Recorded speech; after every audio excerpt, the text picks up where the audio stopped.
Hi everyone, welcome back to my channel. ఈరోజు మా husband fish మార్కెట్కి వెళ్ళారండి. అయితే ఇది తెనాలి వెళ్ళే రోడ్లో ఉంటుందన్నమాట. అయితే ఇక్కడ ఫిషెస్ అన్నీ కూడా లైవ్ ఉంటాయి, చాలా అన్నీ ఉంటాయి అన్నమాట ఫిషెస్.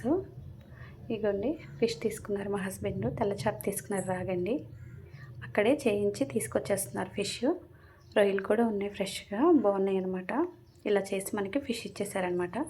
ఇంటికి రాగానే నేను క్లీన్ చేసేసుకుని బాగా పొయ్యి మీద బాండి పెట్టుకుని ఆయిల్ పోసుకుని ఆనియన్స్, పచ్చిమిరపకాయలు అన్నీ వేసేసి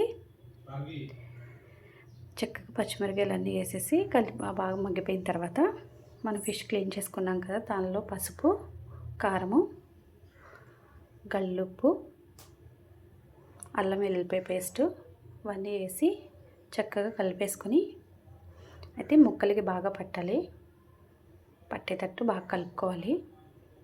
అలా కలుపుకొని పక్కన పెట్టేసుకుని తర్వాత ఇంకొక గిన్నె తీసుకుని దానిలో చింతపండు నానబెట్టుకోవాలి. చింతపండు బాగా నానిపోయిన తర్వాత ఆనియన్స్ బాగా మగ్గిపోతున్నాయి కదా, అవి మగ్గిపోయిన తర్వాత ఆ ఫిష్ ముక్కల్ని మొత్తం అందులో వేసేసుకొని అలా గరిటతో ఒకసారి అలా కలుపుకొని మూత పెట్టుకుని ఒక 5 minutes అయిన తర్వాత మగ్గిన తర్వాత తీసుకుని మనం నానబెట్టుకున్న చింతపండు పులుసు ఉంది కదా, అది పోసేసుకోవాలి. కొంచెం లైట్గా వాటర్ పోసుకోవాలి.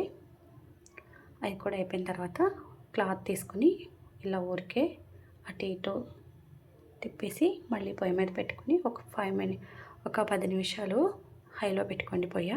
తర్వాత కొంచెం కొత్తిమీర వేసుకుని మళ్ళీ మూత పెట్టుకుని దగ్గరికి వచ్చేసిన తర్వాత ఉప్పు చూసుకోండి కొంచెం. తర్వాత తిప్పుకునే ముందు కొంచెం గరం మసాలా వేసుకోండి. అంతే, ఎంతో టేస్టీగా ఉండే చేపల పులుసు రెడీ అండి. Please subscribe my channel.